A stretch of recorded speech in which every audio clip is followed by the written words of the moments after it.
Hey now, we are getting over, and I am the Silver King, Adam Silverstein, here to lead you through these hard times. With WWE WrestleMania 38, Night 2, Instant Analysis. That's right, Getting Over is back once again, and we are here to break down everything that happened on Night 2, WrestleMania Sunday, as WWE concluded its biggest show of the year. This is our second straight Instant Analysis episode for WrestleMania, third in the last 2 days. We have NXT Stand and Deliver Instant Analysis, WrestleMania Night 1 Instant Analysis already in our feed. Make sure you listen to both of those shows. On this episode, we are going to cover everything that happened on WrestleMania Night 2, and at the end, we will give our final wrap-up of WrestleMania Night 1 and 2 combined, our post-show grades, and we will break down all of our thoughts coming out of WrestleMania into what's going to happen for WWE in 2022 and 2023 on the lead-up to WrestleMania 39. But it would not be an episode of the Getting Over Wrestling podcast if I did not quickly remind you that this show, every episode, it's all about fight. So please, folks, stop being marks for yourselves and go back to being a mark for me. Go back to being marks for the Silver King, Adam Silverstein, vintage Chris Vanini. Head on over to Apple Podcasts and Spotify. Leave a 5-star rating on Apple. Also leave a review. Tell people why you love the show, why you listen to the show, why you subscribe. Convince them to do the same. This is our biggest time of the year, and we want Getting Over to continue growing as it has been for the last 2 years. Also, please do not forget to follow us on Twitter at Getting Overcast. I have had a blast interacting with all of you over the last few days as we live tweeted WrestleMania Night 1, Night 2, NXT Stand and Deliver. We put off pre and post show polls so that you all could vote. And we did 3 live shows on Twitter Spaces over the last 2 days that many of you participated in. Thank you so much for that. But the way you can get in on the fun, find out when new episodes drop, is by following us on Twitter at Getting Overcast. Now, this is an instant analysis episode of Getting Over, and these are very special episodes because we don't tape them in the afternoon. We tape them at night, and that means the Silver King gets to crack open a cold one. And tonight I am drinking a UFO, some type of hazy blonde coffee ale, coffee vanilla beer. I don't know. It's great, and I'm about to have it right now. Normally, vintage Chris Vanini, who is on the line, driving in his car back from AT&T Stadium in Dallas after seeing Night 2 of WrestleMania. Normally, he'd crack one open with me, but, you know, there's a thing about drinking and driving. No one should ever do it, especially while you're driving. So he won't be doing that, but Chris is on the horn, and before I bring him in, just a reminder, folks, if the audio sounds a little bit different on this episode and the last Instant Analysis episode, we are taping via a different medium. Chris is in the car. He needs to use his mobile device. It is not our normal super crisp audio quality. That will be back soon. But Chris, welcome to the show. Thanks for joining us. How are you feeling coming out of Night 2 of WrestleMania? I am feeling fresh and like I had a really good time. I got a 45-minute drive ahead of me here. This is now the third time you and I have done instant analysis like this, obviously last night and then the previous Money in the Bank back in the summer. So, so we've done this a few times, and my thoughts come out differently while I'm in the process of driving. But yes, I obviously am not drinking a cold one on the way home, as you should not do that. But I'm excited to talk about this Mania, man. It was a lot of fun. We'll get into the differences between Night 1 and Night 2. Is it the best WrestleMania? Probably not, but it was one of the more fun times I think I've ever had. And I am biased because I was there, but coming out of the stadium, I mean, everybody was quite chipper and joyful with the way the 2 nights went. I do think one fair thing to say before we get into the detailed instant analysis is the first 2 years of the 2-night WrestleManias, obviously WrestleMania 36 during the pandemic in the Performance Center, last year WrestleMania 37, whatever you thought of the show, WrestleMania in totality, the nights felt relatively equal. I would not say that's the case for WrestleMania 38. Now, we'll get into which night was better and why and what we liked from Night 1 and Night 2. We'll get into all that later in the show. But Chris, I do think it is relatively fair to say, and I think most people would agree with me when I say this, I'm curious if you do, that just straight up, if these were separate companies and you were comparing night one to night two, night one was a better show, more entertaining, better matches. Night two had a lot of things that would pop a casual fan, but was not really made for what I would consider to be the exact same audience that night one was made for. Yeah, look, I mean, I've seen people saying, is this kind of a trend that night one is the wrestling show and night two is the sports entertainment show? Maybe that's on purpose, or maybe they tried to make night two less heavy because they want to focus on the main event. I'm not really sure, but yeah, night two, night one, they were very different. Night one, I think everybody probably agrees was better, but either way, 2 4-hour shows, none of it dragged, and I think overall they were still 2 very good shows. Yeah, 2 very good shows, no question about it. But I do think you're on to something with the thing that you said at the end there, which night 2, WWE wanted the focus to be on Roman Reigns and Brock Lesnar. And if anyone else was going to get pops, it was going to be celebrities and fun stuff and nostalgia. They wanted the focus on Roman Reigns and Brock Lesnar. Night 1, the focus was on the WWE superstars as a collective. And I think we got an opportunity to see that differential between the 2 nights. Now, we're going to get into full instant analysis of results with grades from WrestleMania Night 2 in a moment. I just want to set the stage for everyone in case you didn't hear our Night 1 instant analysis, or if you need a quick refresher. I'm just going to go over everything. We will touch on this again later, but in our Ultimate Preview, which we taped earlier this week, we gave pre-show grades. I was a B, Chris was an A-, and our listening audience, those of you who voted on Twitter, agreed with me. You were at a B. Coming out of night 1 of the show, all 3 of us, myself, Chris, and the listeners in a post-show poll, all graded it a flat A. And that just tells you what we thought of night 1.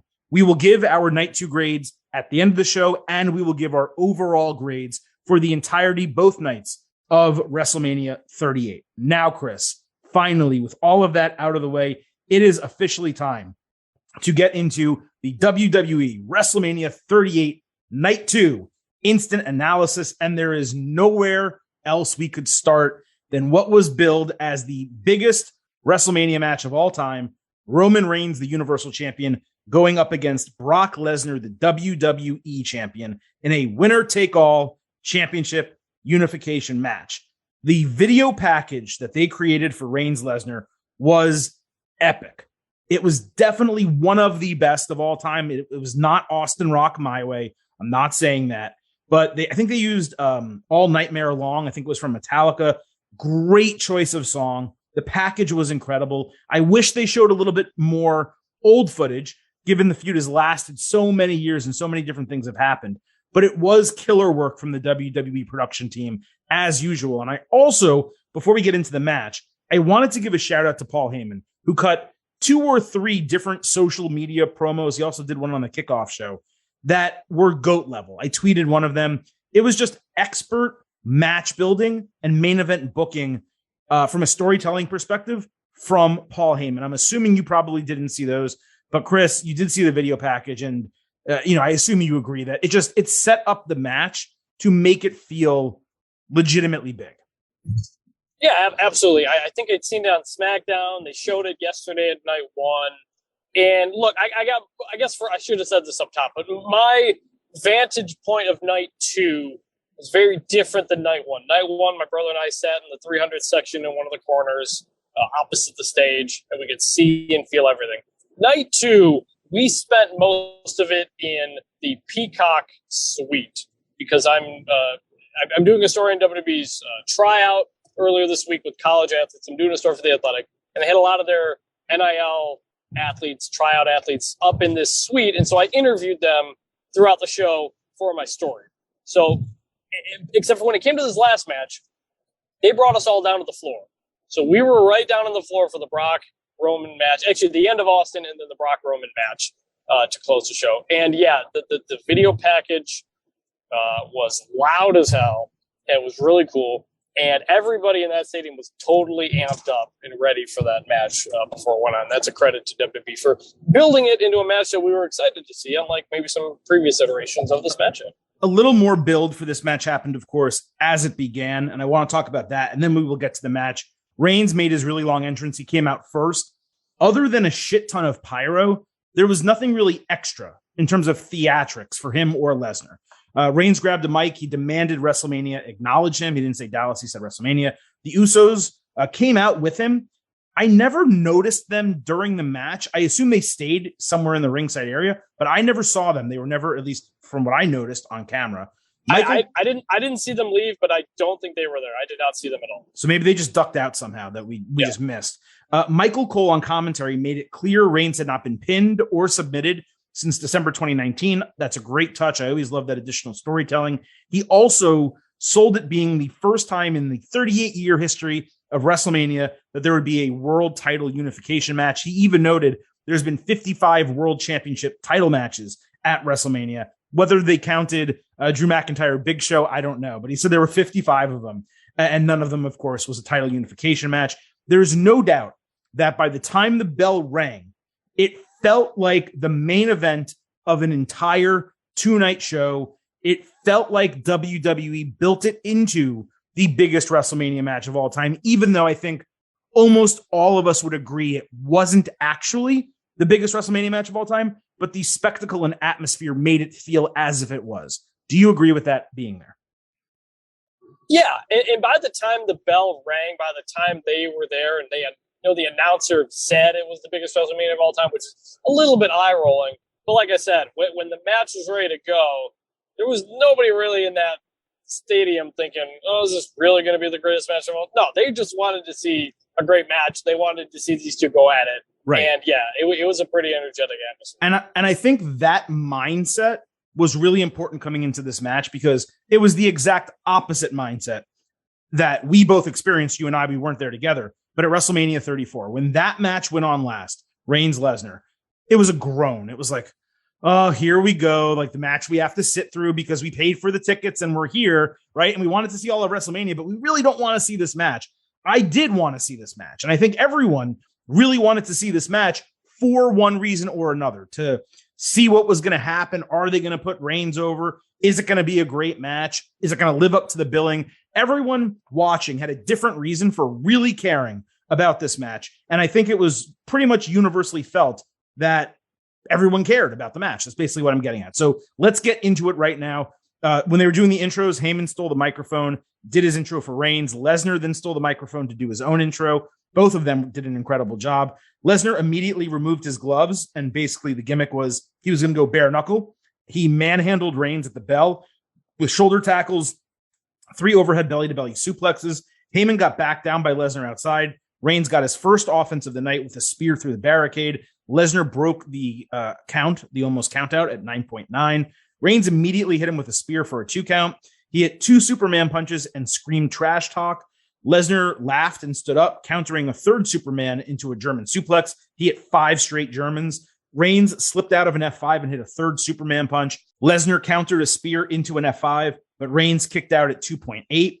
Reigns raked the eyes to escape a 2nd F5, then speared Lesnar into the referee in the corner. He took advantage with a low blow and a belt shot to the head, but Brock got his arm up at 2.8. It was a false finish. It didn't feel like one to me in the moment. I never believed the match was going to end in that spot. Lesnar was still selling the low blow when Reigns ran the ropes for a weird tackle-style spear into Lesnar's back. What was exceptionally strange is we saw the same move twice in one night. Bobby Lashley did it to Omos, and Reigns did it to Lesnar. Brock got up again. Reigns hit another spear, but Lesnar caught his arm in a Kimura lock. Reigns screamed, and he inched for the rope break. Heyman pushed the rope toward him a little bit.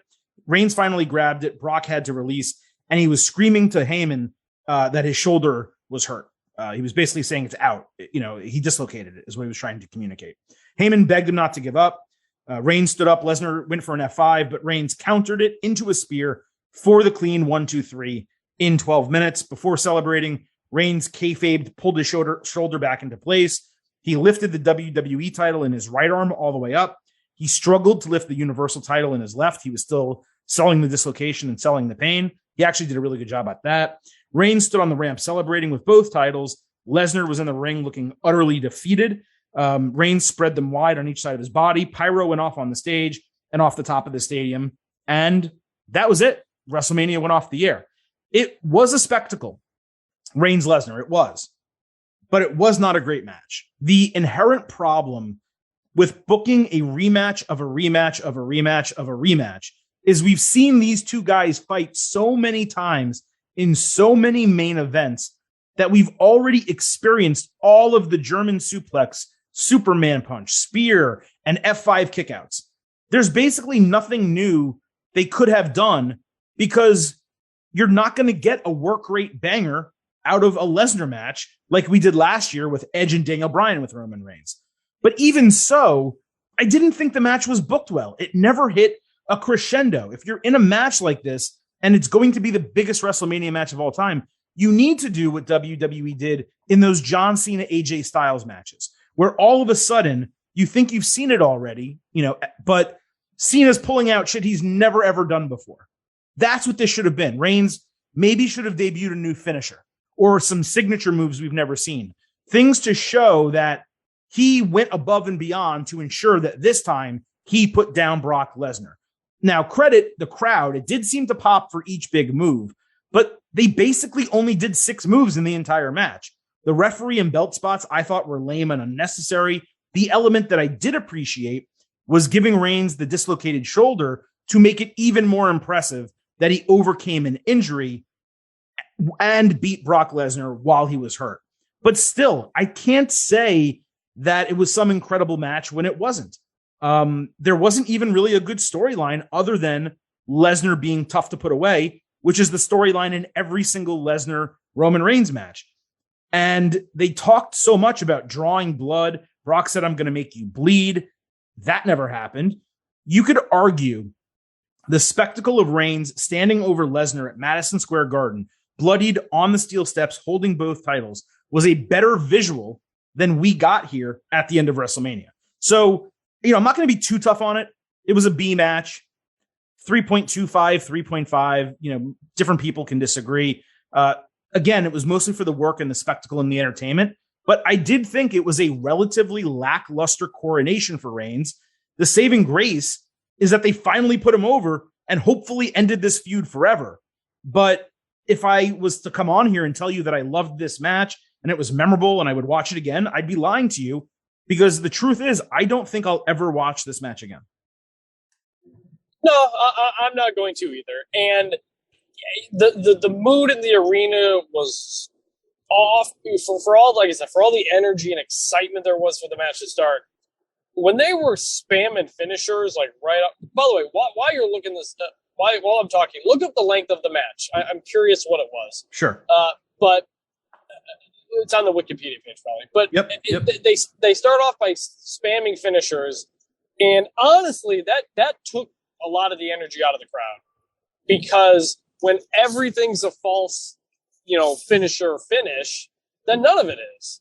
And so, Roman hit a spear early on, and nobody believed that Roman was going to win like that. Like, it was within like 2-3 minutes of the match.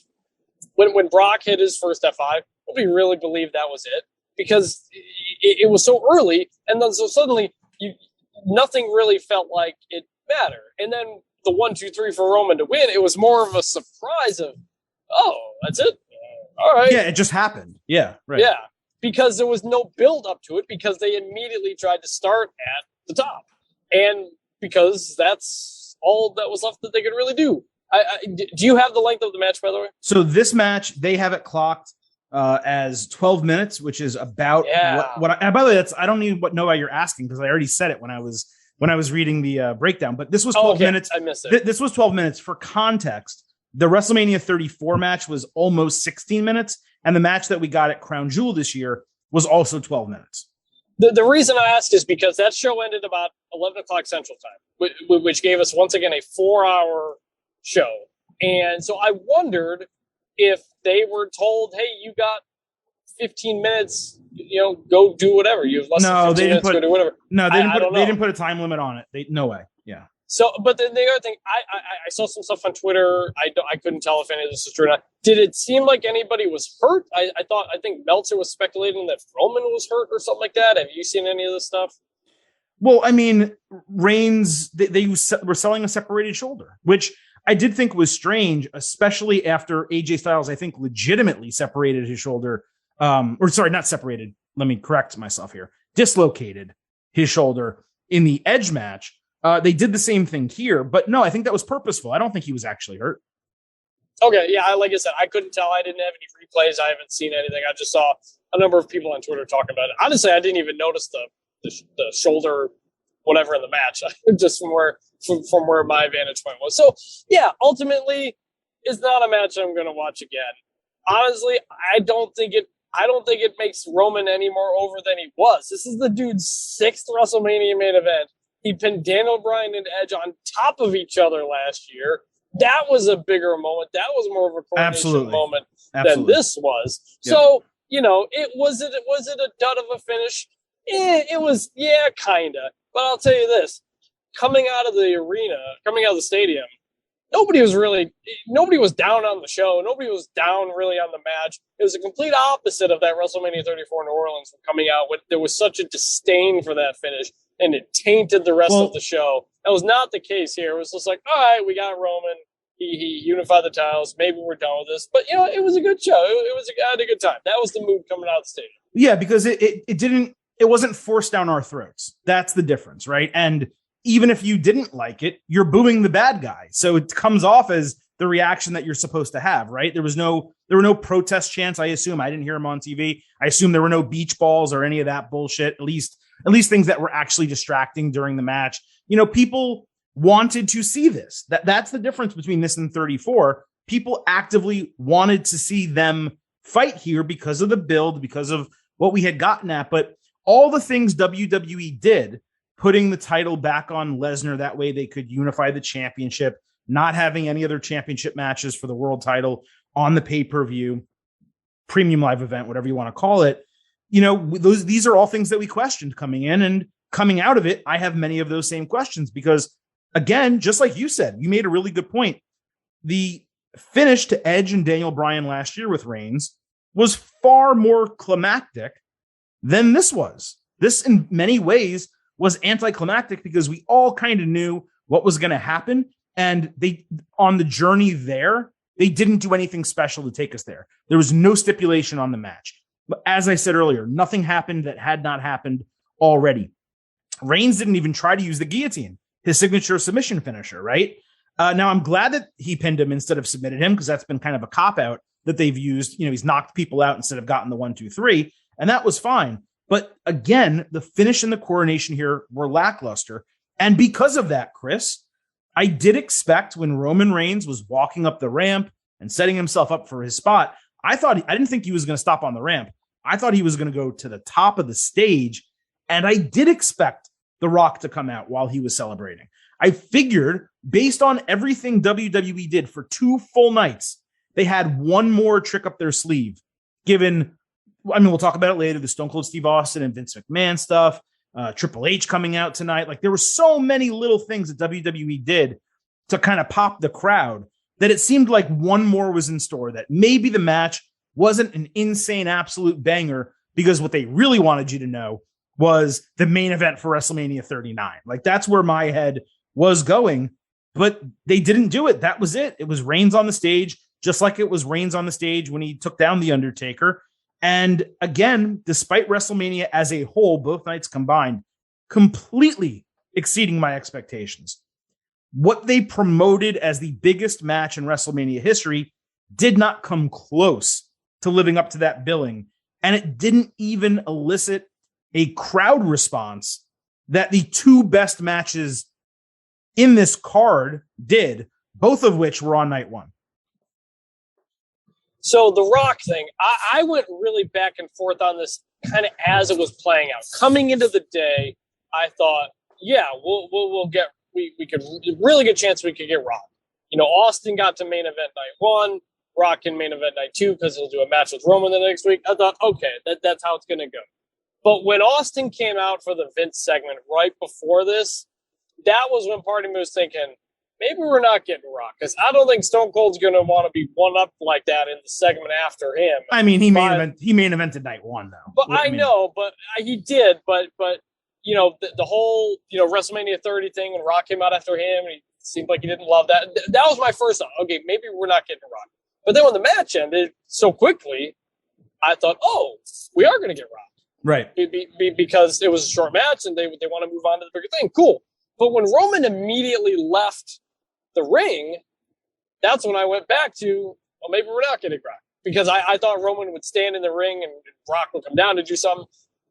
Instead, Roman stayed there, and then he's going up the stage, and then that's when I was kind of on the fence, and then it ended, and I was kind of surprised. So that's how my emotions went throughout that. And I'll say what happened when the show went off the air. Brock laid in the ring for a bit. He got up, waved to the crowd, selling it, waved to the crowd a bit, and they played his music, and he went out like that. I don't know if it's the end of his career. He had said, recently that he had decided to retire after the pandemic started. Decided to come back as Vince gave him money. No indication either way if that's the end of his career or not, but I just wanted to share that that's what happened after the cameras went off. I won't get into what I know, but it's not. It's not. He has more stuff to do. We getting another Goldberg match with him? No, I mean, I don't know. Look, I have no idea what they're doing with him. What I've said about Brock Lesnar, and we'll wrap it up on this. We'll get to the rest of the card right now. And by the way, I wish we had more to talk about for Reigns Lesnar. I really do, but we really don't because it went exactly as expected. And the question now for Roman Reigns is what the hell is next? Because this guy has torn through almost everyone on the roster. He has DQ losses to Seth Rollins and Xavier Woods. Cody Rhodes just rejoined WWE, so he hasn't fought him, but he's basically beaten everyone else on the roster at this point. I mean, there's, people that you could throw at him that would make sense. Like, I don't think he's fought Bobby Lashley, and there's some others. But my point is, is he going to keep the title for another year? What the hell are they going to do with this guy, with this championship? Is it going to remain unified and undisputed? Are they going to keep it for a month and then add a new title before Hell in a Cell or Money in the Bank? There's myriad things that could happen here with Roman Reigns. I would very much like to continue talking about him following the Raw after WrestleMania, which obviously happens Monday night. We will talk about that on the Tuesday show. But as far as Brock Lesnar goes, really quick to wrap it up, I've been saying this, longtime listeners of mine across this podcast, other ones I've been on previously. When you have people like Brock Lesnar or even a Goldberg, people of that ilk, Edge, etc., they do not need to be champion for their matches to be main events and or big money matches. Brock Lesnar will sell tickets to a pay-per-view if he fights X superstar in a regular match exactly the same as he would if he was fighting X superstar for a championship. And my hope upon all hopes here is the Roman Reigns Brock Lesnar story is over forever. We'll go Sandlot style. Forever. And Lesnar moves on to being a mercenary who comes in, he does month-long, maybe 6-week-long feuds, shows up at a couple pay-per-views per year, and that's it. Not that I don't love Brock. I love this version of Brock that we're getting. You don't need it every single week, and you do never need it to be involved with a championship. So those are my final thoughts here on Reigns and Lesnar. Chris, if you want to, say a couple things, cool. We will talk more about this Tuesday in our Raw after WrestleMania episode. Yeah, nothing more. We could speculate about who's next for Roman, whether it's Cody or whether it's Drew takes him down, whether it's SummerSlam or whatever. We don't know. We may have a better sense within 24 hours, so we'll adjust it there. I do think Cody's a real possibility for what it's worth based on the way they presented it. But yeah, that's it. Other than that, I'm just going to kind of remember being on the floor for that match at the end. It's just kind of a really cool experience, even if the match was kind of whatever. But again, like I said, it was a dud. It didn't taint the whole show like the last one did, and I think that's good. And we'll get into the rest of it now. Yeah, it was not bad. It just wasn't notably good.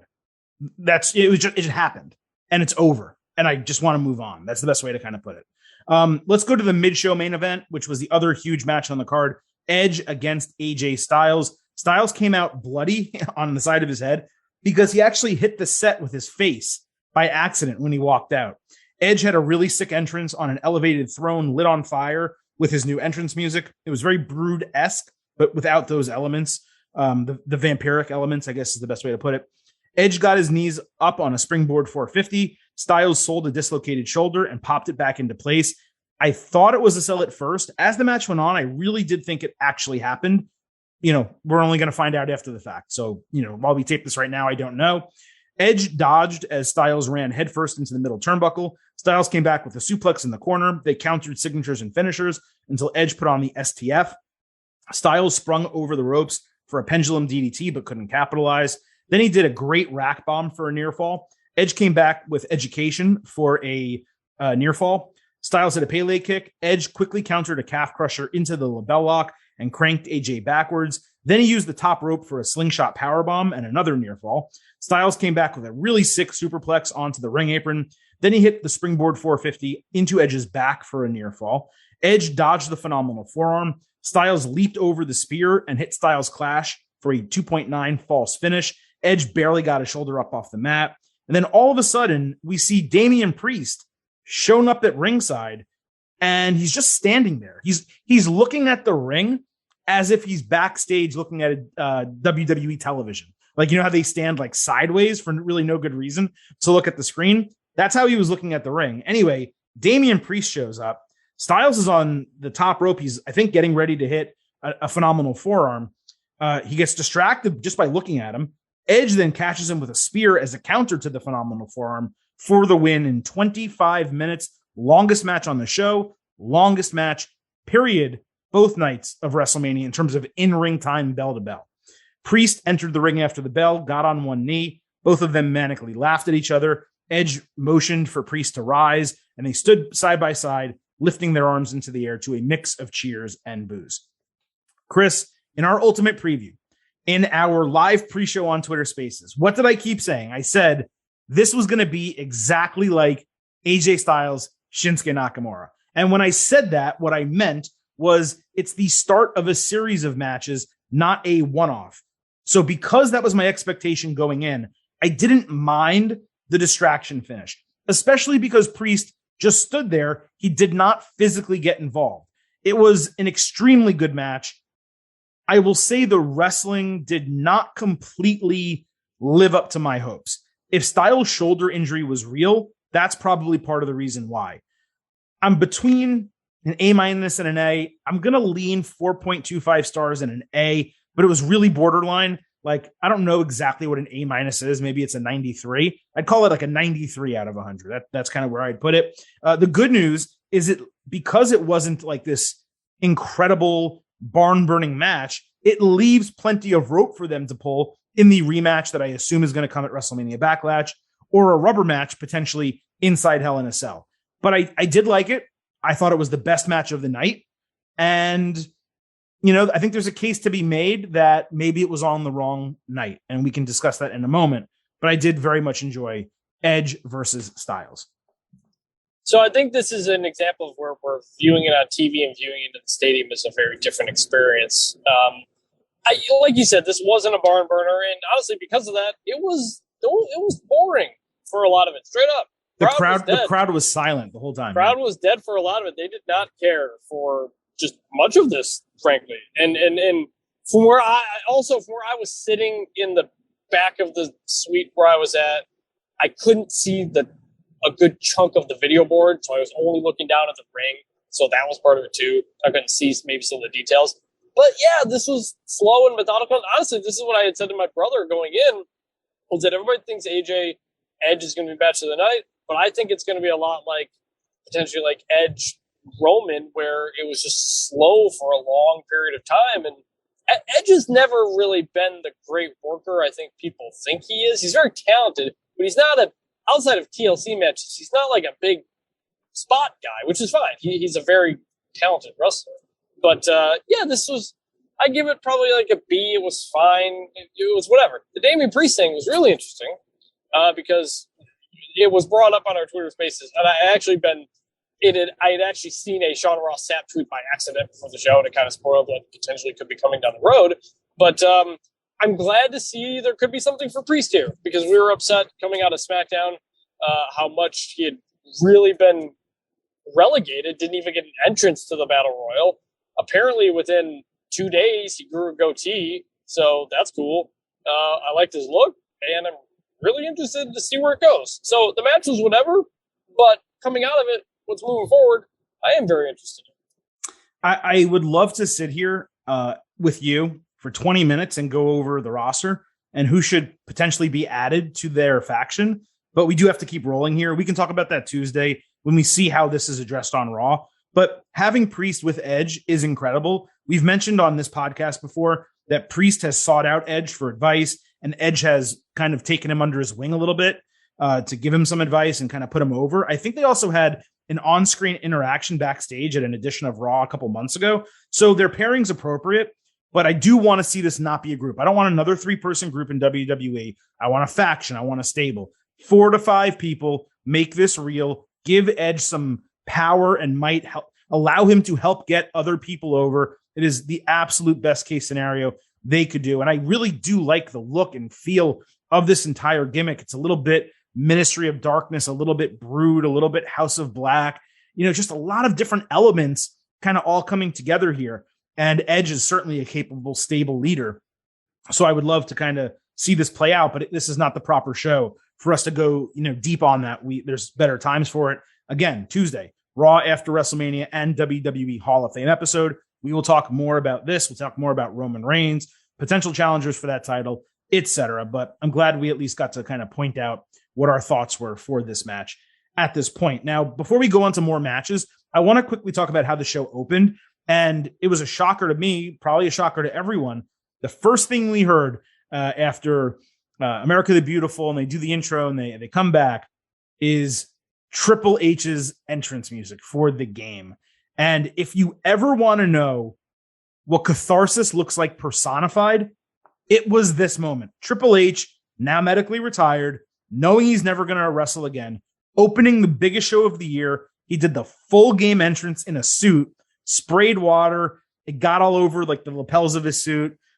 He was basking in the adulation of the fans. He left his boots in the middle of the ring symbolically. Fans chanted, "Thank you, Hunter." He threw up "Too Sweet." And then he cued the pyro to start WrestleMania. And I just thought it was an incredible moment, Chris. A great way to start and very appropriate to give him that moment. Yeah, I was just kind of standing around, not paying attention when they were playing the musical entrance to do that thing. And then all of a sudden, the game music hits. And I literally yelled, "Oh, shit." Because we were getting the Triple H entrance one final time. Very cool. I feel like it's very special to be in attendance for that. I mentioned this on the last show, but I talked to Triple H a few times during this past week as he was leading this tryout, because he's running the developmental, and I had a long interview with him on Thursday and Wednesday. That was his first day back at work since the incident happened. He had spent like a half day, stopped in the office briefly on that ever since, but this was his first time back fully at work. And he had talked to us about how around that time, around SummerSlam or whatever, when things happened, he was getting maybe 2-3 hours of sleep at night, just working himself to the bone. And then obviously things happened, and he's tried to get himself back. The first day, Wednesday, around WrestleMania stuff, he said he felt tired, a lot earlier than he normally would have, and he didn't push himself, went back to bed. So he clearly knows he's to try to take care of himself. Very, very cool. He got to have that moment, put the boots in the ring. Obviously we'd love to see him have one last match. That was a really special way to do it. And it seemed like he really enjoyed it. He obviously deserves that. And I think everybody in the crowd was honored to see it. One other thing before we get back to the matches, late in the show, we did have The Undertaker come out, and he got a huge standing ovation. It felt very repetitive from last night. And while some may consider it taking time away from matches, one match in particular that we'll talk about at the very end, if you can give the moment of The Undertaker coming out at WrestleMania to paying fans in attendance, and he's willing to do it twice, you do it twice. That's the way I look at it. Right, exactly. And that's, again, an example of TV versus being there. They wanted to do Undertaker twice. They wanted to do Austin twice. A lot of people only bought tickets to one night. There's that whole debate. Are you going to get, what night is the better one to get? So the big things like that, especially Undertaker retiring, potentially the last time we see him like this in WWE Hall of Fame and all that.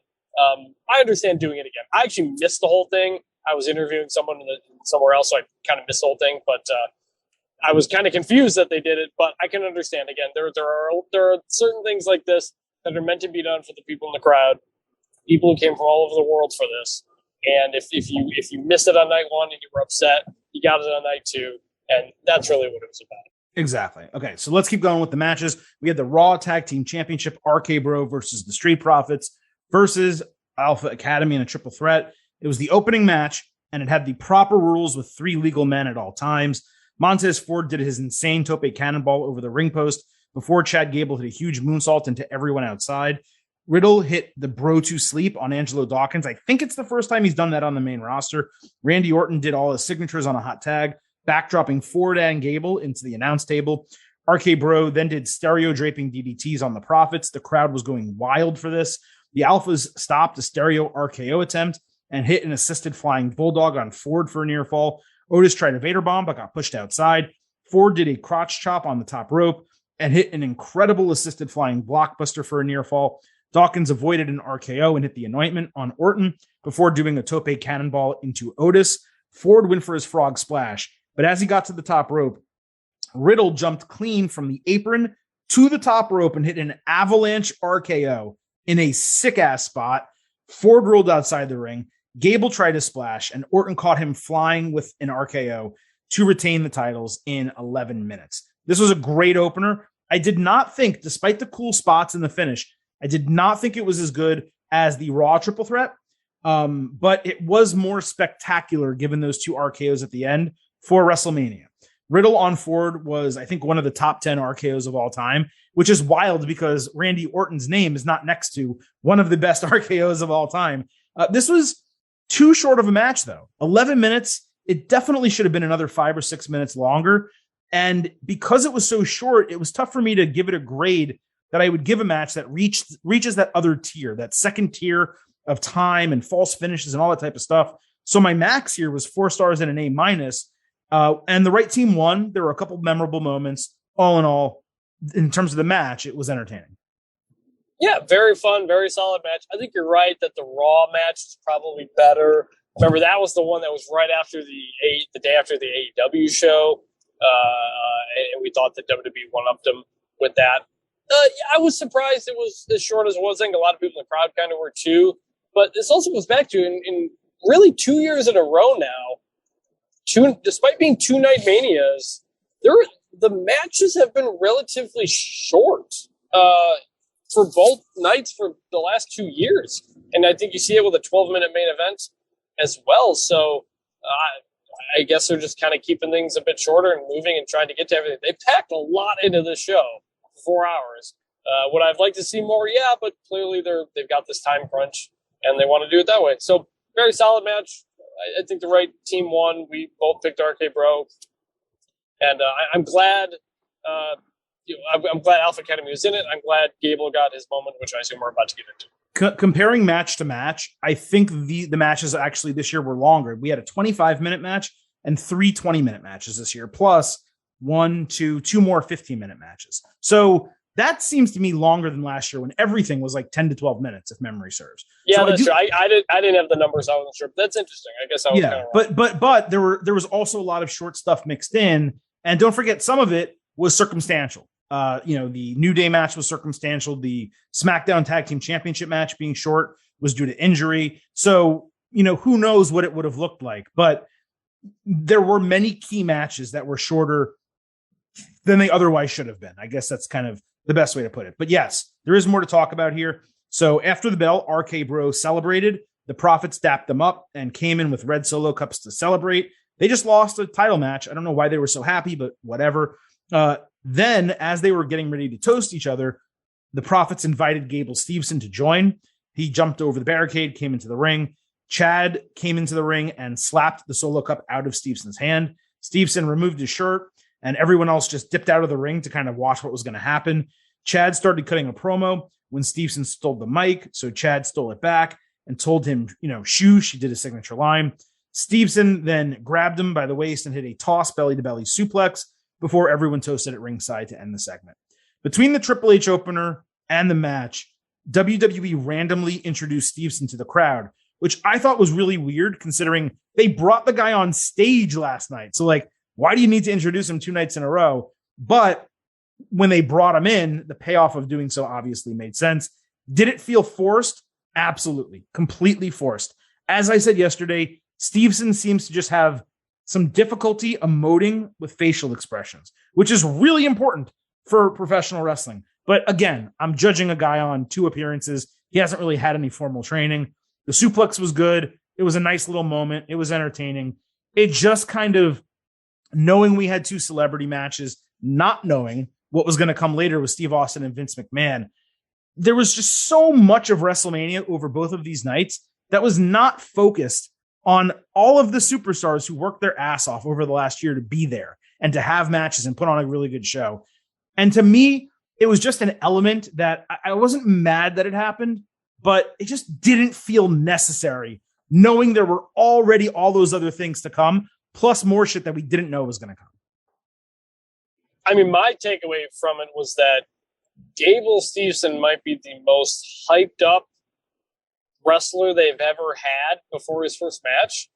I mean, he gets the big introduction. I mean, Kurt Angle was pretty freaking hyped. Kurt Angle did not get 3 WrestleMania introductions before he wrestled his first match. Well, that's the thing. 2 in a SummerSlam. The SummerSlam was more for winning. SummerSlam was for winning the gold medal, so that was slightly different. He's presented to us. He's been presented to a WWE Stadium show 3-4 times now. So the bar, they have set the bar unbelievably high for him. And look, he's incredibly talented physically. And it's weird, but to your point, it's weird that we have yet to see him say, also, by the way, all the NXT appearances that were in there as well. We have yet to see it. I don't think he's said a word on WWE TV yet, and that's a big question mark. And we'll see, because again, at the WWE tryout, I asked somebody, I said, hey, when is Gable Stevenson kind of coming up now that the NCAA is over? He just kind of looked around and said, I'll just say soon. So I think this is probably it, or it should be pretty soon here. But yeah, for as much hype as he's gotten, we still have some questions. Well, that's the problem. When you hype someone up to this degree, they have to absolutely deliver. And from what we've seen, and it's so limited, I don't want to judge this kid because it's completely unfair to judge him based on snippets, which is basically what I'm doing. But I haven't seen anything that's spectacular. His resume is incredible. The fact that he can do a backflip and, is entertaining and passionate when he wins amateur wrestling matches, that's great. That doesn't necessarily directly translate into being a professional wrestler. He has a look. Is it the type of look that WWE is going to use to put this guy over as a world champion? Is this the guy? Are they going to try to build him up over 18 months or 2 years to be the one to knock off Roman Reigns? Is that what they're doing? I don't see it right now. I just don't. And again, it's early, and I'm not trying to cast a final judgment. I'm giving him all the time in the world. He deserves it. But from what I've seen so far in these appearances, it's just kind of like he's there and he's being forced down our throats. That is how I perceive it to this point. I think that's fair. I guess we'll see. Okay. So let's move over to, the celebrity matches and I guess the lower card. We can kind of put it all together. We had Pat McAfee against Austin Theory. On SmackDown, McAfee was dancing on the desk to Shinsuke Nakamura's entrance when Theory jumped out of the crowd and pulled his leg out, slamming him on the desk.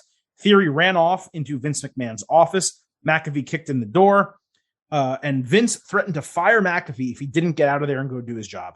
Theory then came back out during a match and threw a drink in McAfee's face. Michael Cole convinced him not to chase him. Theory also beat Finn Balor, in a 6-man tag team match. It was stunning and upsetting and angering in the moment. But I was happy that in the go home, at least something finally happened between McAfee and McMahon and Theory, where they were telling a little bit of a story. So we go over to WrestleMania. Mr. McMahon comes out first, introduces Theory as a future WWE Universal Champion. McAfee's entrance was the Seven Nation Army. They paid the license to the song. The Dallas Cowboys cheerleaders joined him for the entrance. He also punted a ball on the ramp into the crowd. The cameras, I think, missed when he kicked it, so we just saw the ball land. I love that McAfee's wrestling gear, by the way, is what he wears 99% of the time in his life with sparkles added to it. Just really, really funny. As far as the match, and there's many parts of this whole thing we're going to break down. We'll talk about the match first.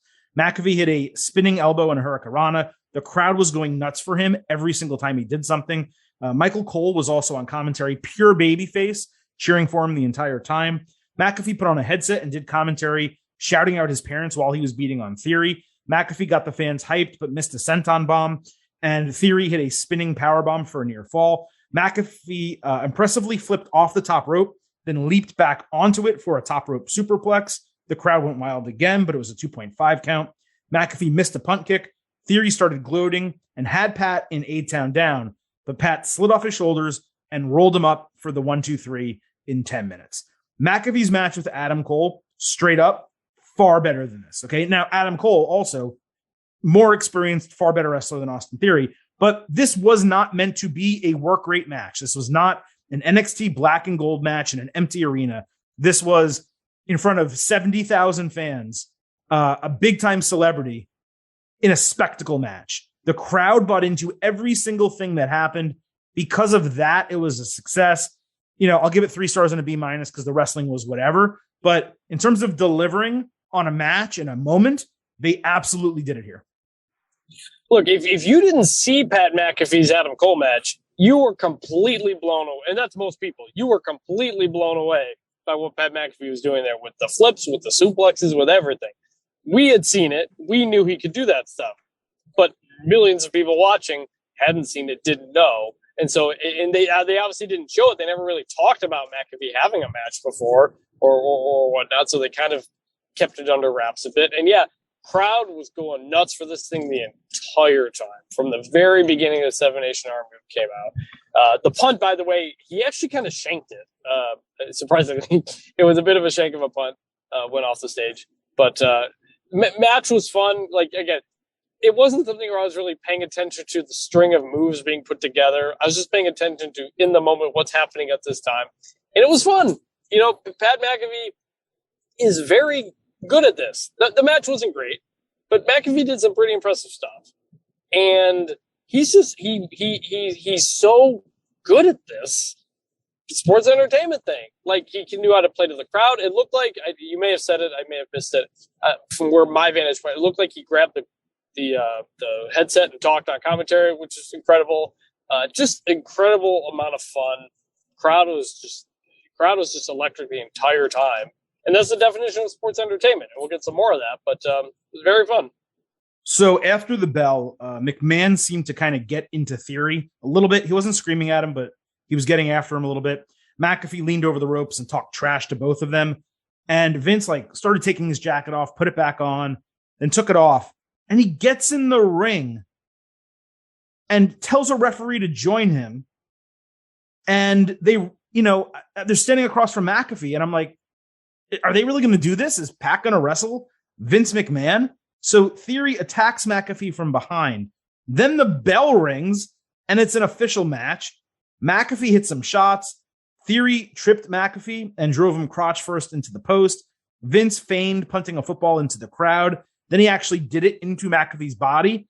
And that's how he got the 1-2-3. Theory celebrated with Vince after the bell. Then they hugged each other. The whole thing felt like WWE took something amazing and made it terrible for no reason whatsoever. As if, they wanted Pat to get the win, but they wanted Austin Theory to have the big moment. And I'm sitting there and I'm just like, man, they took a show that I wasn't loving, but I also wasn't down on. And they're really bringing me down before the main event. And then Stone Cold Steve Austin's music hits, the glass shatters. And I'm like, man, they just worked my ass. Austin 316, they just worked my ass, is what I said in that moment. Stone Cold trucked it to the ring. He shit-talked Vince. Theory attacked. Austin easily took him out with some punches and a stunner.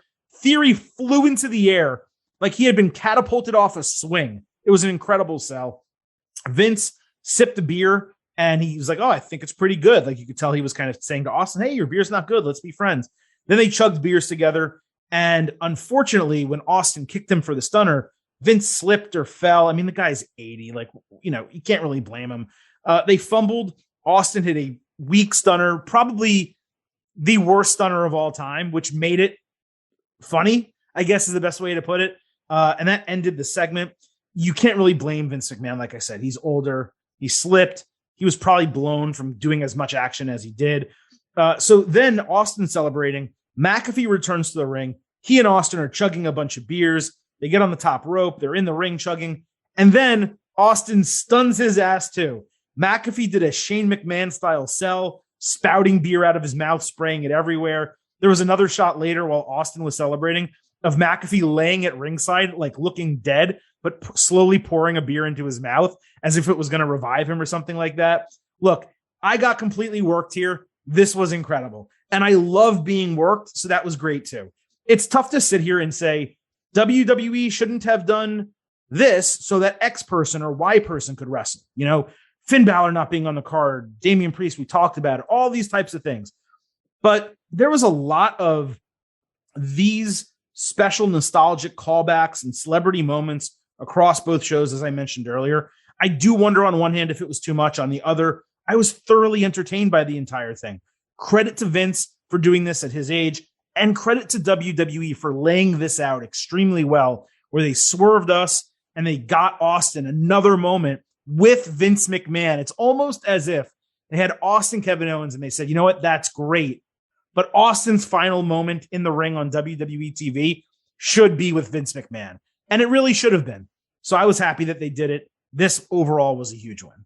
So unfortunately, I missed a big chunk of this because this was when we were in the process of going down to the floor from the suite up top. So I missed the freaking Austin glass breaking to go after Vince. I got in the ring after the Vince stuff was done. So I got to the floor when the Vince stuff was done. Saw the McAfee stuff and stuff that played after that. So that was great. Seeing Austin up close and doing all that was certainly a surreal, once in a lifetime moment for me. So I can't judge the Vince stuff. I saw the clips of the replays of the stunners. I gotta say, Vince is pretty well known for being terrible at taking the stunner. And so I think even accidentally taking the worst stunner of all time was really a fitting way to do it. So that's something.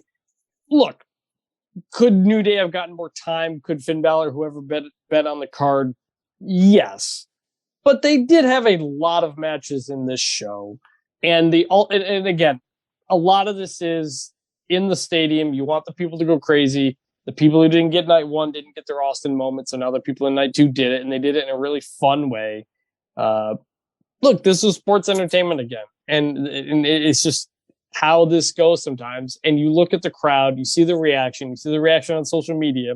You can't say they're doing something wrong.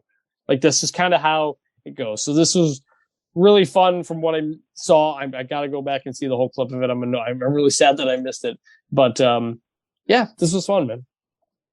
All right, let's keep going. We had the Women's Tag Team Championship, Carmella and Queen Zelina against Sasha Banks and Naomi, Liv for Brutality and Natalya and Shayna Baszler. On SmackDown, we had Carmella and Zelina against Banks and Naomi in a non-title match. Banks hit a Vader bomb, Naomi hit the split leg moonsault, and they pinned Zelina. It did not make a shred of sense to me why the champions were in this match, let alone booked to lose on the go-home show. They should have let Natalya take the pin with two non-champion teams if you want to put a match on the card.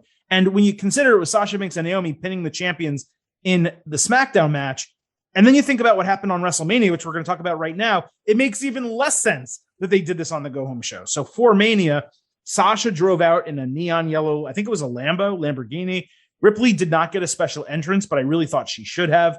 Mella came out in an all-white Madonna-inspired gear from Like a Virgin.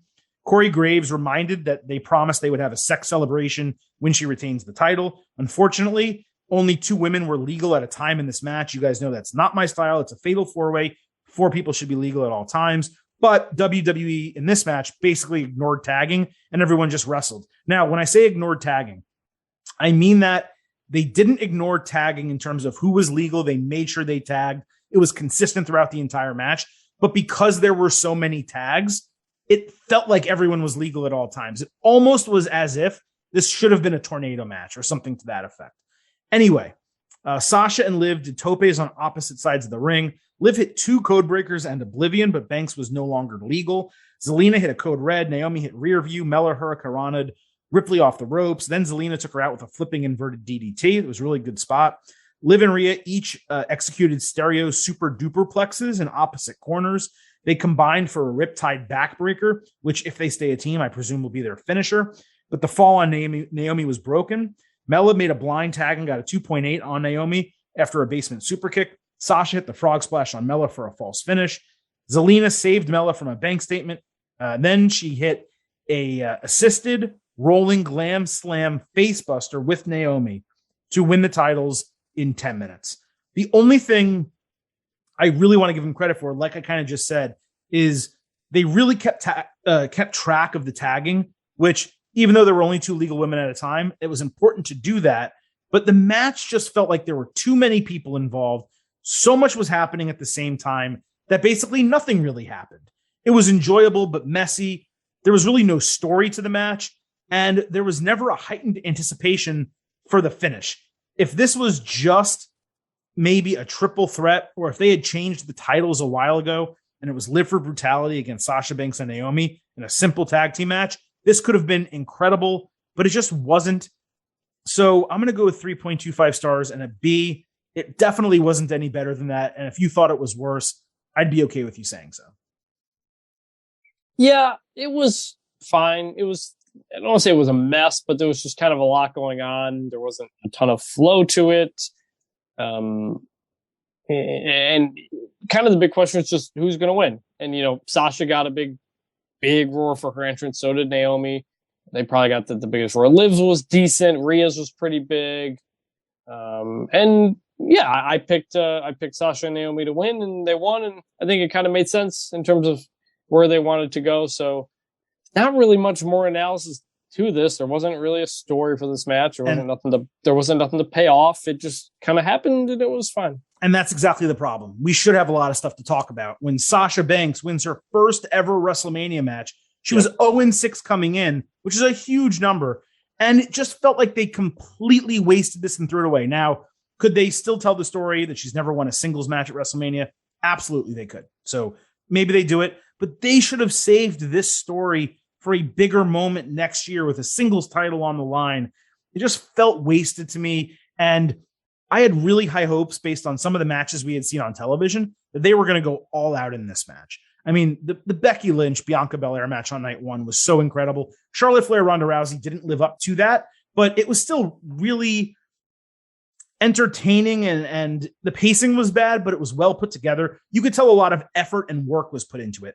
This did not feel like that. I am very curious to find out who the producers are for all of the night 2 matches, because the night 1 matches were exceptionally strong, and the night 2 matches, just from a storytelling standpoint, really were not. I'm not saying all of them were bad, but many of them weren't as good as they could have been, and this was an example of one of them that I thought was disappointing. That's a good way of putting it, because while there was a lot of sports entertainment celebrity stuff, the actual wrestling matches on night 2 were not all that great. All the ones we've talked about, Edge, AJ, Brock, Roman, and this match as well, just kind of didn't deliver after night 1. I would say the only 2 matches on night 2 that were notable, I mean, they're the only ones I gave 4 stars plus 2, were the Raw Tag Team Championship that opened, which was super fun, but super fun, but too short. And the AJ Styles Edge match, which was well wrestled, but kind of boring. Like it didn't pick anyone up. It didn't really get you going. So even on the 2 matches that were the best matches on the card, both of them had flaws as well. The night 1 show, there were at least 2 matches that basically did not have flaws. They were relatively flawless. And when you're comparing apples to apples, it's kind of tough to say that night 2 even held a candle to night 1 when all those things are happening. But we have more to talk about. Let's get through it before we get into the grades and all that type of stuff. Sami Zayn fought Johnny Knoxville in an anything goes match. This was 3rd on the card. Zayn hit a haluva kick at the bell, but didn't cover. I mean, he could have won right there. He didn't. Knoxville used a fire extinguisher. Sami found a table covered in mouse traps. Whoever glued them down did a really shitty job. They were all falling off.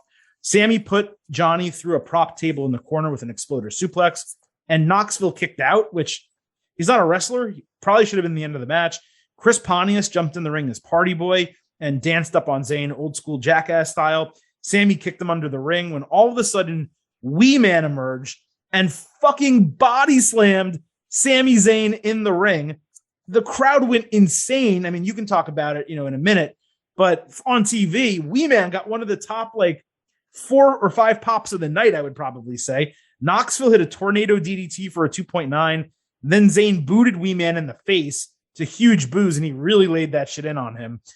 Sammy went high risk when Knoxville used a remote control to ignite pyro behind him. Way more believable, by the way, than the top rope breaking on Finn Balor. At least the guy had a remote. Then he rolled a bowling ball into Sammy's nuts, dragged him over to an ass-kicking machine that delivered a low blow in his crotch. A huge hand came out of nowhere at ringside to smack Sami Zayn down.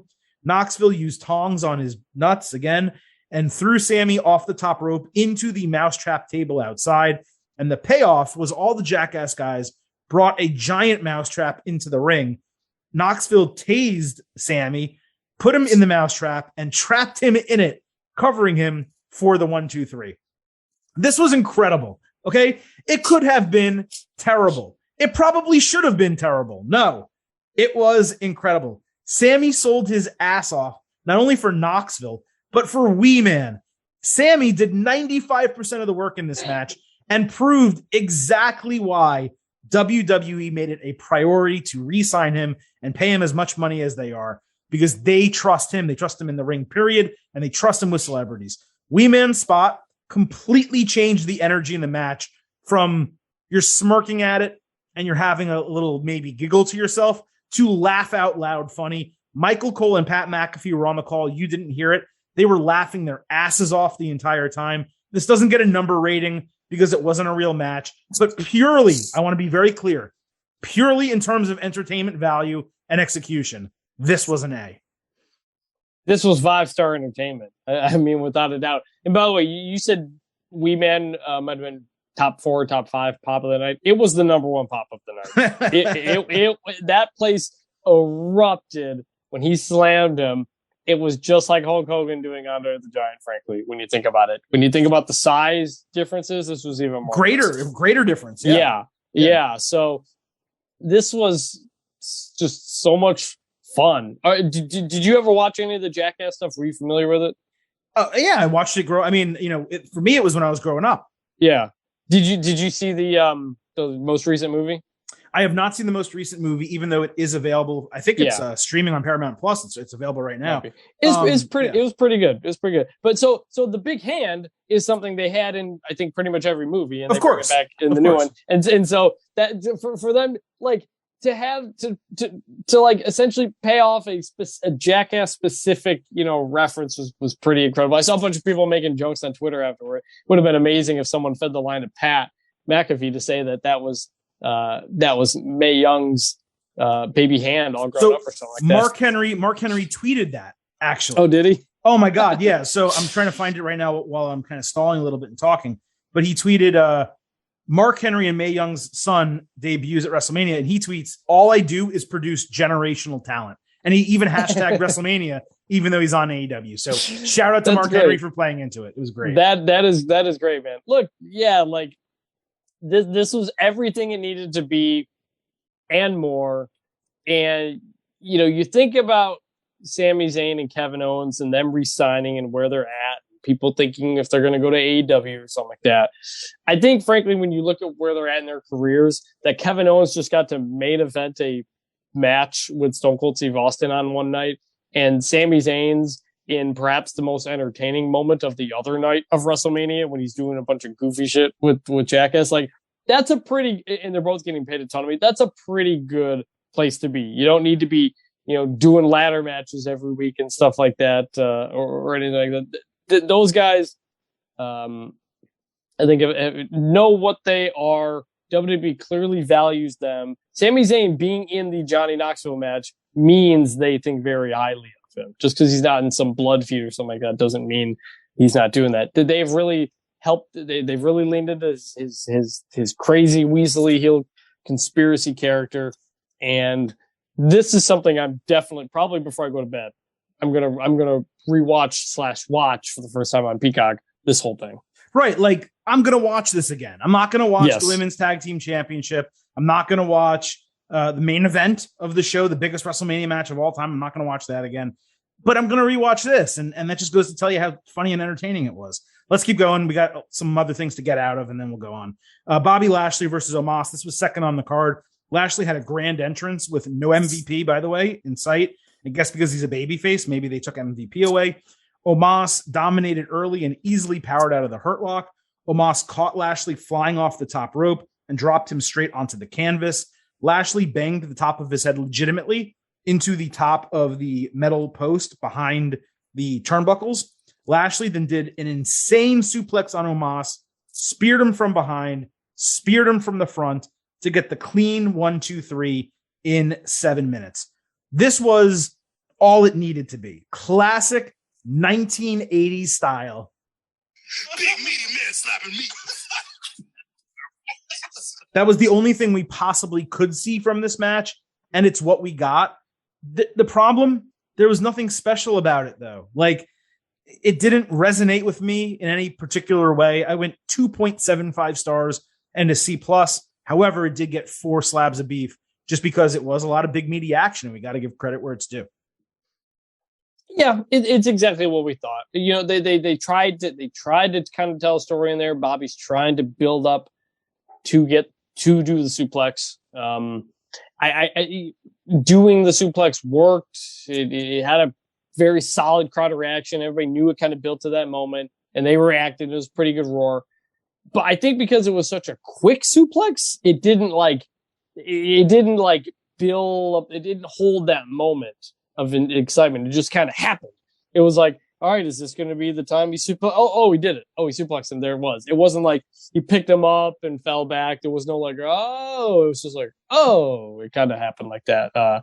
So it wasn't what it was. I thought Omos, by the way, was quite competent in this match. I thought he handled himself pretty well. All things considered. Still think he, has some potential. I think he kind of showed it there. So yeah, there wasn't much to this. It was kind of meant to build to a slam. The slam was all right. Glad to see Bobby Lashley back. He's awesome. That entrance was very cool. The camera panning up. Mm-hmm. MVP was in Dallas. I saw him at WrestleMania, but I guess he wasn't at the match, but it was fine. Yeah, I hope he's still with WWE. And whether it's in a backstage role, he comes out with Lashley and goes face. I don't know exactly what they're going to do, but I definitely do not want MVP going anywhere. By the way, really quick, just while we're talking, I'm checking Twitter just to make sure I don't miss anything. Really cool picture of Sasha Banks backstage with Stone Cold Steve Austin drinking a beer together. So that was pretty cool. But lastly on the show, New Day versus Sheamus and Ridge Holland. Chris, I think you know what I'm going to do here.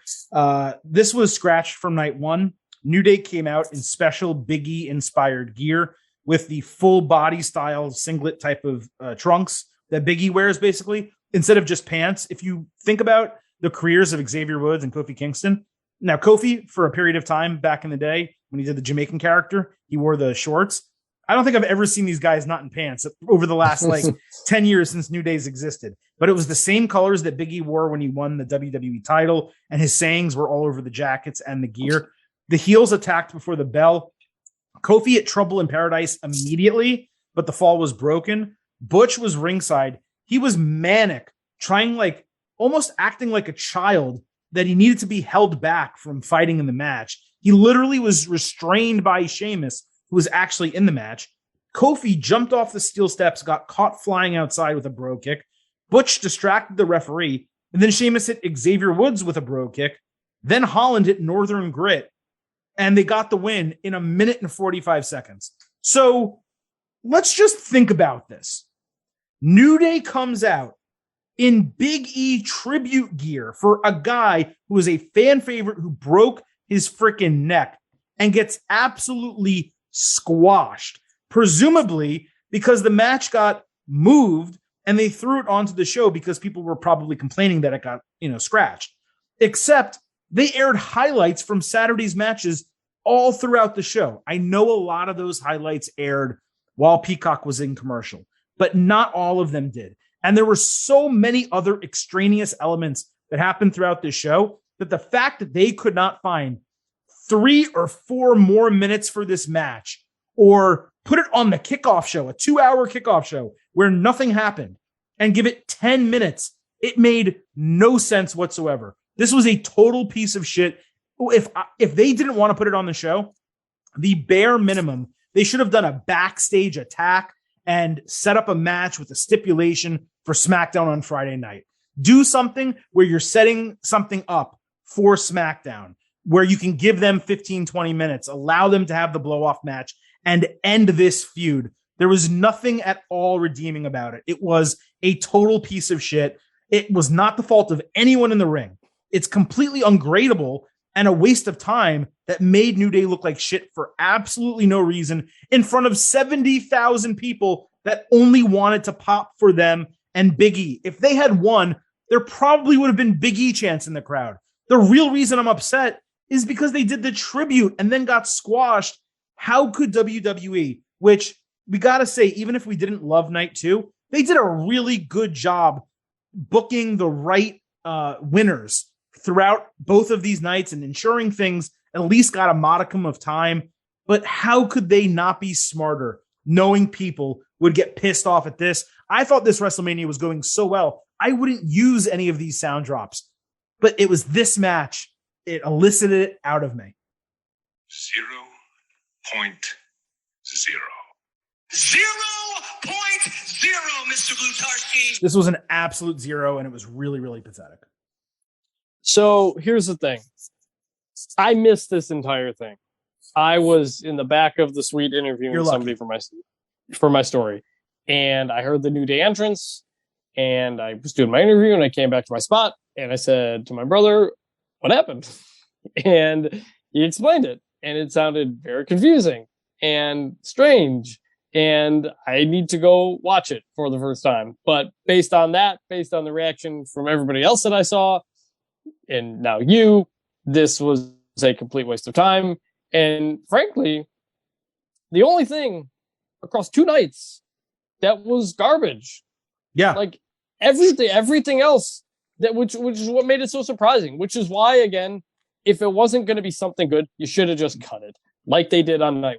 If that's all it was going to be, just don't do it. I know New Day's got their gear. They want to give the tribute to Big E. I get it. But if it's going to be that, just don't do it.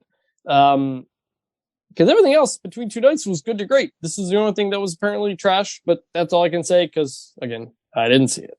But the thing is, for WrestleMania, nothing should be trash. That's the whole point of, if you're not going to give this time and actually do something, then do what I said. You do a backstage attack segment. They have the gear. They get to cut a promo. They made the special gear for Big E at WrestleMania, blah, blah, blah. And they have a 15-minute match on TV, and New Day wins. I have no idea how they followed this up on SmackDown. I really, you know what? I'm at a point, I just want it to end. I don't want these people wrestling anymore. And it's been so bad. It makes this whole feud thing, the whole feud, starting with the ATVs, it made zero sense. I think they told a fake story about Sheamus's dad worked in the automotive industry, and he was pissed that they had an ATV. Like, it didn't make a shred of sense from the very start. If they had given us a 6-man, if Big E was healthy and got a good amount of time on WrestleMania, cool. By the way, New Day as a group has never won a WrestleMania match. That is absolutely wow. That is absolutely insane. So one thing after another that just didn't make any sense. And this was like, at that point in the show was not amazing. I already was in my head, night 2 isn't as good as night 1. The match was coming up. I'm like, hey, if they give him 5-6 minutes, it'll be fine. They give him a minute 45. Like they couldn't have booked something that would have made me more angry than what they did here. So, all right, enough talking about it. It's a long show. Let's get to the end. Let's wrap things up, go over the pre-show grades, the night 1 grades, our night 2 grades, and then our overall grades for WrestleMania 38. First, I'm going to do a quick reminder of the pre-show grades. Chris was an A-, I was a B, and the listeners were a B as well. A reminder also on the night 1 grades, it was an A across the board, straight A's for myself, Chris, and the listeners. Chris, let's move to the night 2 grades. I did not poll the audience for this because I figured it'd be a little confusing to post 2 polls on Twitter simultaneously. So just going to be you and I here. And when we do grades, I always let you start. This is what I'll say as a prelude while you think about what your grade is going to be. With the card, there was no chance that night 2 could live up to night 1, even though it seemed like it was going to be the stronger card on paper. It still could have been booked better. So even if it wasn't going to be as good as night 1, it could have been way better than it actually was. There was so much of night 2 that just felt like filler, as if WWE felt that the importance of the main event would overcome the weakness of the undercard. And the biggest problem is that the main event was not strong enough to overcome the weak undercard. So with that said, Chris, what is your grade for night 2 only of WrestleMania 38? For night 2 only, I'm going to say B. It was fine. Other than the New Day thing, which I didn't see. Everything was fine to fun. There was nothing like amazing, but there was a lot of really fun things. The celebrity matches, the opening tag match, Austin McAfee, had a lot of fun. Nothing where I'm like, oh man, that's an amazing match, like Bianca from night 1. There was a lot of filler. Some of the matches were kind of boring. It's kind of tough to grade in that sense because it was fun but not good. I'm kind of between that B plus range. I think we're going to say for night 2 on its own, because the main event wasn't very good, I'm going to say B, but a high B, not quite B plus. So I think we're in the same ballpark, Chris, but I'm not anywhere near where you are. I'm a B minus. Wait, what does that mean? We're close, but we're not in the same ballpark? Yeah, because we're both in the B range, but I'm not anywhere near high B. I'm at the bottom end of the range. So we're close, but we're not. Yeah, I guess ballpark was the wrong term. It's 2 a.m. Eastern. Are you really 2 a.m. Eastern? Yeah, giving me shit for this right now? Okay, so my point is we are in the same ballpark, but we're on different ends of it. Okay, you're out in left field. I'm behind home plate. That's the difference. Okay, if you need me to change the reference. Anyway, so you're high B. I am low B. I'm like, 81, 82. Like if we're grading on a scale like that. So I'm at a B minus. You're at a B. At least we have our night 2 grades. Now let's talk what really matters. What everyone's been waiting for, the overall grade for WrestleMania 38. Chris, the listeners came in. Tons of votes. I think our most voted upon poll of all time. The listeners came in for the combined grade of night 1 and night 2. 66% A, 29% B, 4% C, and finally we got a vote for D to F. 1% D to F. It was probably 1 or 2 votes. So that obviously gets thrown out. The 4% C, I think that can get thrown out as well. So we're really dealing with 66% A and 29% B. And considering the vast majority is A there, I'm going to say that the listener grade was an A minus. Chris, what is your overall grade for both nights combined of WrestleMania 38? My final grade for both nights combined is the same as my expectation grade coming in, and that's an A minus. I think it was an A minus show. It could have been an A. Honestly, if Brock Roman had delivered a really, really good match, I think this could have moved up to an A despite some of the other stuff.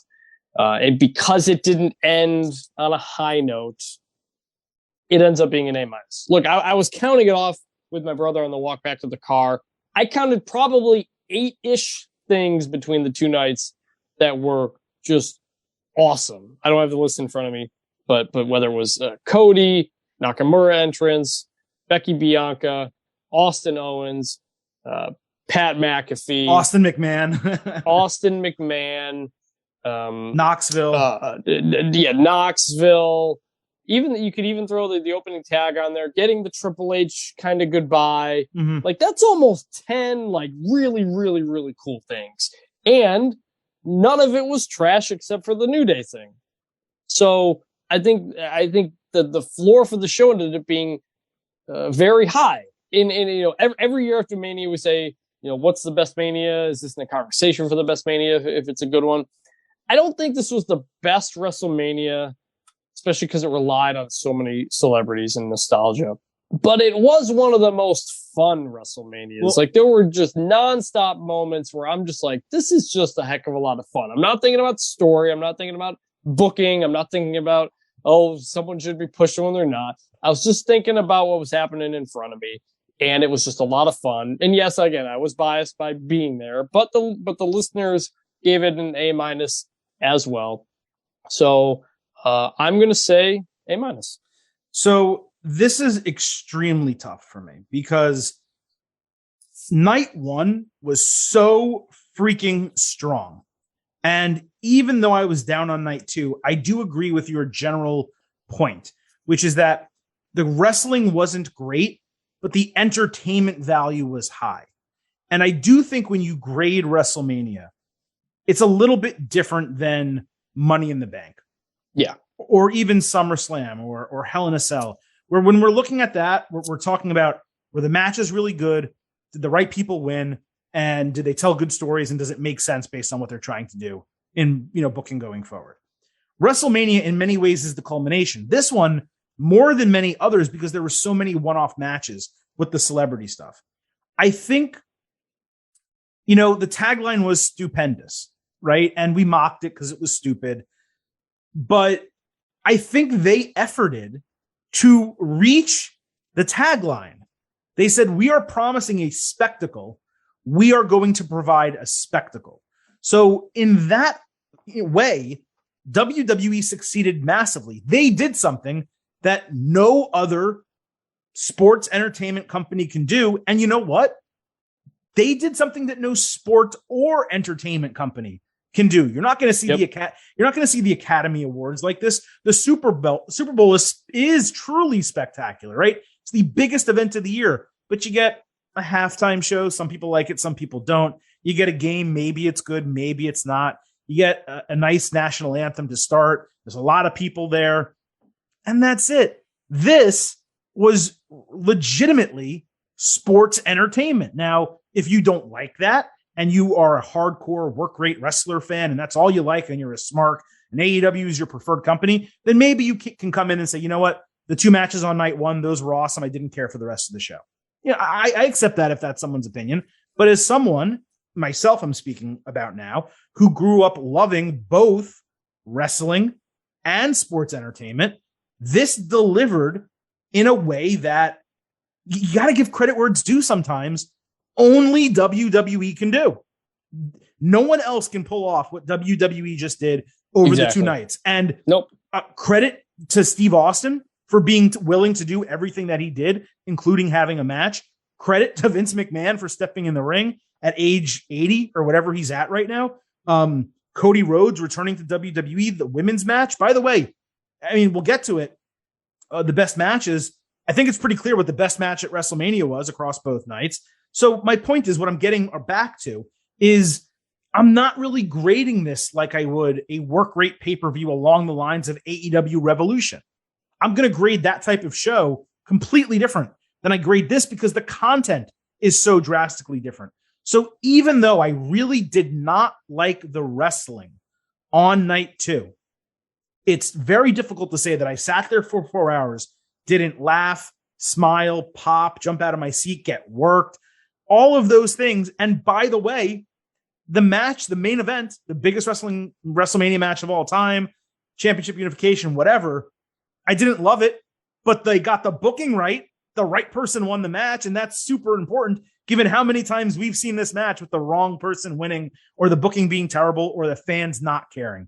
So when I come back to it at the end, I have an A for night one, a B- for night two. I am almost going to give them the benefit of the doubt and say, you know what? It's between an A- and a B+. I'll give you like a 90 or 91 out of 100. They have an A-.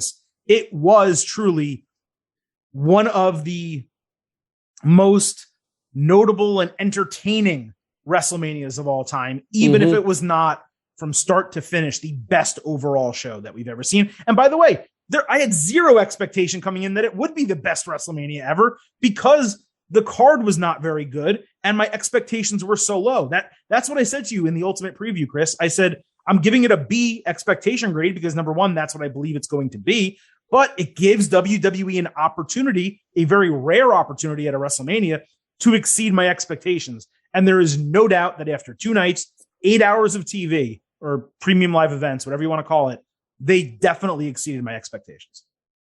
Yeah. I mean, when I gave A- as my pre-show expectation grade, that was not based on the build to the show. That was based on my thinking that they would be able to come through with stuff that was entertaining. And look, think about this. They gave us two things that we didn't expect. They gave us a Stone Cold Steve Austin match and a Vince McMahon match unannounced on this card. Like you want to talk about under promising. That's the definition of it right there.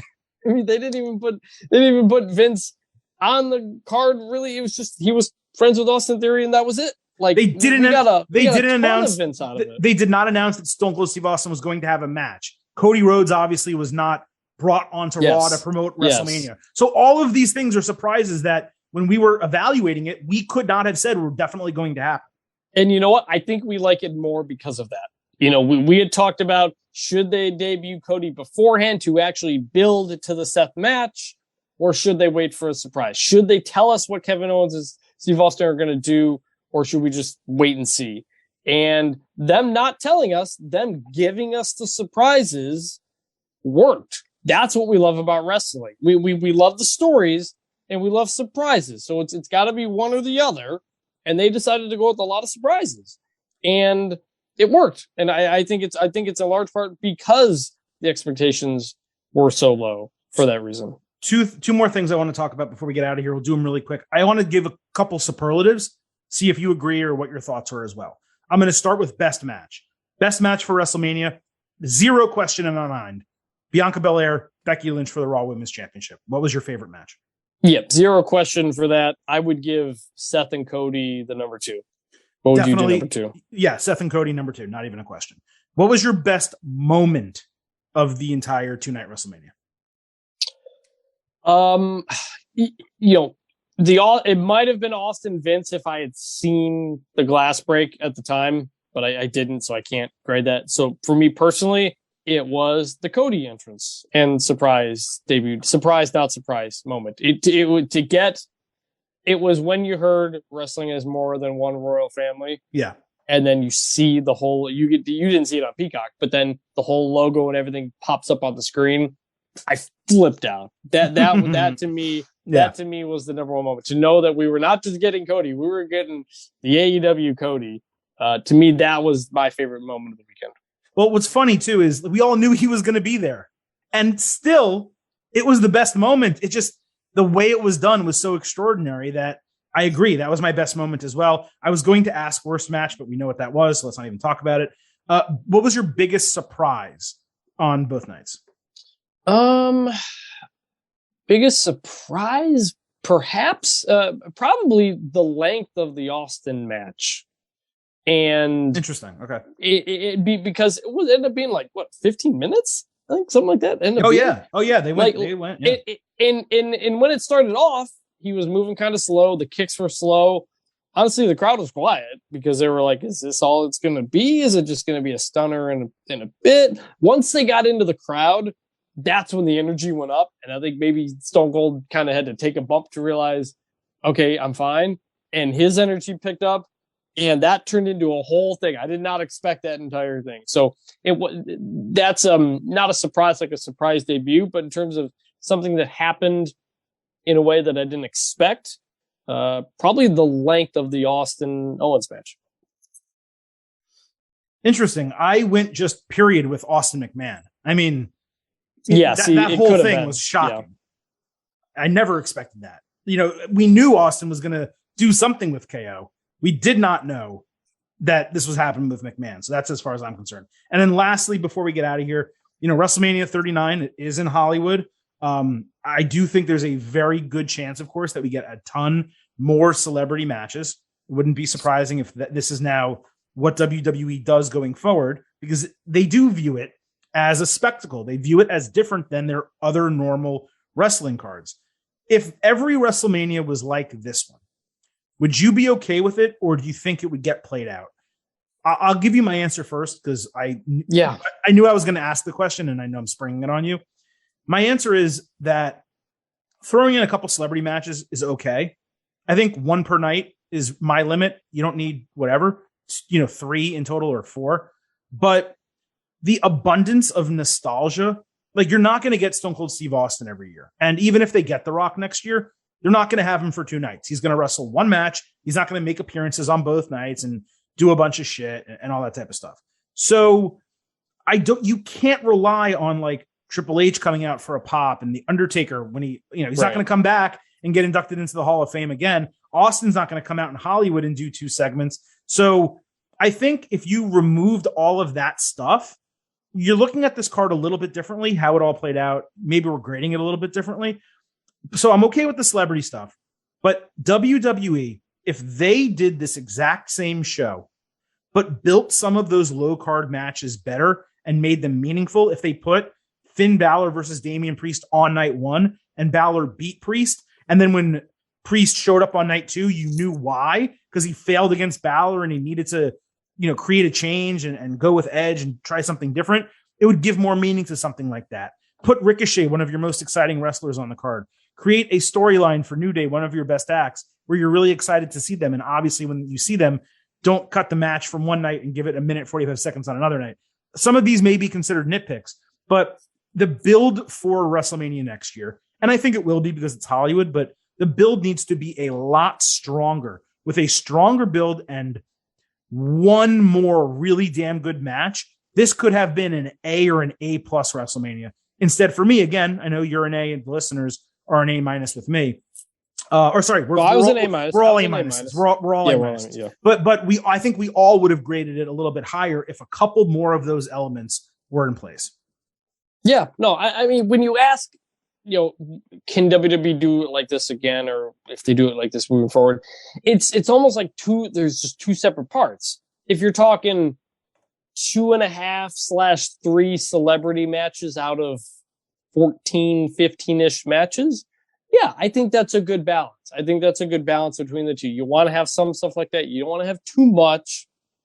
We thought coming in, hey, is there too much celebrity stuff going on?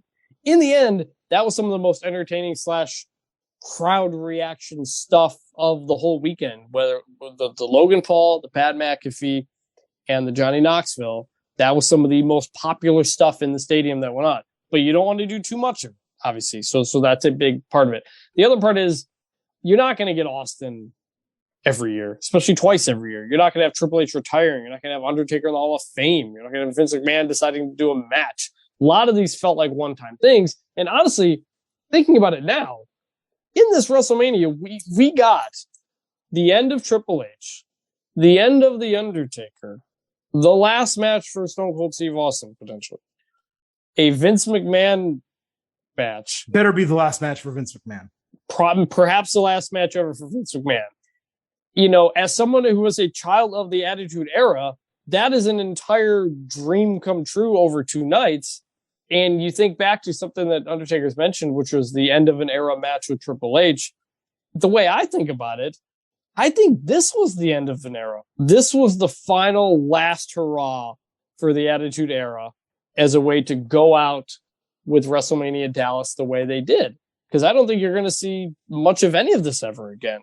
And so I think that makes this WrestleMania a lot more unique and not something you can duplicate every year. Because next year, maybe you have The Rock, but you're going to have to build a lot more around it, I think. Yeah, and the goal should not be to duplicate this. It should be to create something in between what this was and a more solid wrestling-heavy show. If they can thread that needle and use like some of the elements that they learned from this with some of the elements that made night 1 better than night 2, and they combine those, then I think WWE does have an opportunity to really strike really well with WrestleMania. The other thing I'll say really quick, we're going to get out of here right now, but Raw after WrestleMania, I have absolutely no idea what is going to happen with anything. We don't know what's going to happen with Roman Reigns. Are they really going to run back Lesnar again? I don't think they're going to. Does a new challenger immediately step up? Is Reigns even on the show? I presume he will be, given he's now the undisputed. He's going to be the undisputed champion. We have the Edge stuff to look forward to. Potential call-ups. Tons of storylines that Cody's got a promo coming. Cody has a promo coming on Raw. Raw after WrestleMania should pop a massive rating. And by the way, the Go Home show nearly hit 2 million. It had its best rating since I think September and second best rating since last year. So there's actually momentum behind WWE. And we say this all the time, coming out of really exciting, really good pay-per-views. If they can keep the momentum and book their TV shows well, then who the hell knows? Like, the sky's potentially the limit if they can use this as a jumping off point But, WrestleMania Backlash, it is one of those shows where it's like a bunch of rematches are coming up. So look, that's not that far off. It's May 8th, I believe. So just about 4.5, 5 weeks, whatever it is away. Plenty to talk about. Still in the world of WWE, Chris, and we are going to do all of that on Tuesday with our next episode, where we will cover the Raw after WrestleMania and the WWE Hall of Fame induction ceremony from Friday, which we have not yet discussed on this podcast. A reminder, already in our podcast feed, our instant analysis episodes from NXT Stand and Deliver and WWE WrestleMania 38 Night 1. So if you listen to this one first, be sure to listen to both of those as well. Like I said, we will be back Tuesday with that WWE episode. On Thursday, we will talk all things NXT and AEW. One more reminder before we get out of here, the Getting Over Wrestling podcast. It's all about Defy. So be sure to head on over to Apple Podcasts and Spotify. Leave a 5-star rating on Apple. Also leave a review. Let people know how much you love this show. The ratings and reviews are so important. I appreciate all of you who are already subscribers and already listeners to this podcast. Also, please do not forget to follow us on Twitter at Getting Overcast. It is where we drop every episode, where you can vote in the polls I mentioned. You can join live shows on Twitter Spaces, and you can interact with us. I know a lot of you sent in DMs and tweets with questions and comments. We will get to all of those on Tuesday's show. This was going to be too long tonight to get into those right now, so I appreciate your patience on that. Chris, it was a great WrestleMania weekend, a lot of fun to do all of these shows with you. I certainly hope you had a great time in Dallas. Anything else you want to say before we get out of here? Yeah, this was one of the most fun weekends of my life, if I'm being honest. It was a mix of work and a mix of just play, essentially being a fan there, covering the WWE tribe, meeting Triple H and stuff like that. But then WrestleMania was a great show. Anybody who's not done a WrestleMania weekend, highly, highly recommend you do one of these times, and not just the WrestleMania part. There are obviously all sorts of indie shows going on. I went to WrestleCon. I went to the Zicky Dice show at WrestleCon.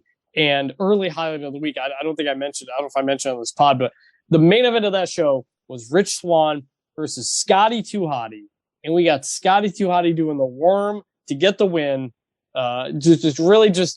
WrestleMania weekends are just such a huge event. I've done 2 of them. This one was where I live, and so it was easier in some ways to do some. But if you've never done one of these weekends, highly recommend you do it one time, make a big trip out of it, hit WrestleMania, hit stuff outside of WWE, all this other stuff going on. A lot of people put a lot of work into all these events. A lot of people make a lot of money adding this weekend that pays for the rest of the year and stuff like that. So support wrestling in all its forms over WrestleMania weekend. And yeah, this is just simply a weekend that I'm never going to forget. That's awesome. It's great that you had such a good time. And I concur with that. I had a streak of 5 WrestleManias in about 6 years. And same with me, a mix of work and fun, going to the WWE shows, indie shows, some special access. We're both lucky that we work in sports media, so we do get some connections here and there.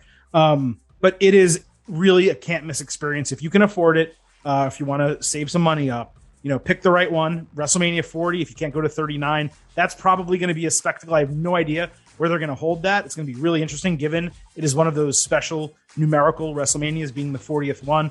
But I seriously suggest giving it an opportunity as well. It is an absolute blast. And the best thing that people really don't talk about when it comes to WrestleMania weekend and being on site is all that animosity between wrestling fans that you see online. It's gone. It doesn't exist. Yes. Every single person. It's like and I've never been to a Comic-Con or any one of those conventions, but it's what I imagine they're like. Everyone's dressed up. Everyone's having a great time. They're talking about matches, who they want to win. Everyone is just having an absolute blast. And you get a little inkling of that if you're at home and you're not really following all these shows. The WrestleMania kickoff shows, all those kids and all the people that flew in from other countries that they're interviewing that are so just geeked to be there. Imagine that times like 100,000 people from all walks of life, all races and genders. WrestleMania weekend, it truly is unlike anything else in sports. I've been to Super Bowl weekends. I've been to national championship weekends. I'm literally Monday morning, I'm waking up not many hours after we did this podcast. I'm driving to the Masters. All of these things are awesome, and we're very lucky that we're able to do a lot of them, but there is something very special about wrestling and WrestleMania weekend. And like Chris said, I hope you all get to enjoy it at some point in your life, if you have not already. That is it for today's show.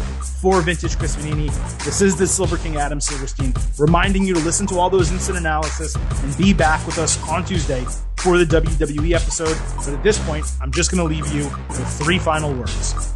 Bye for now.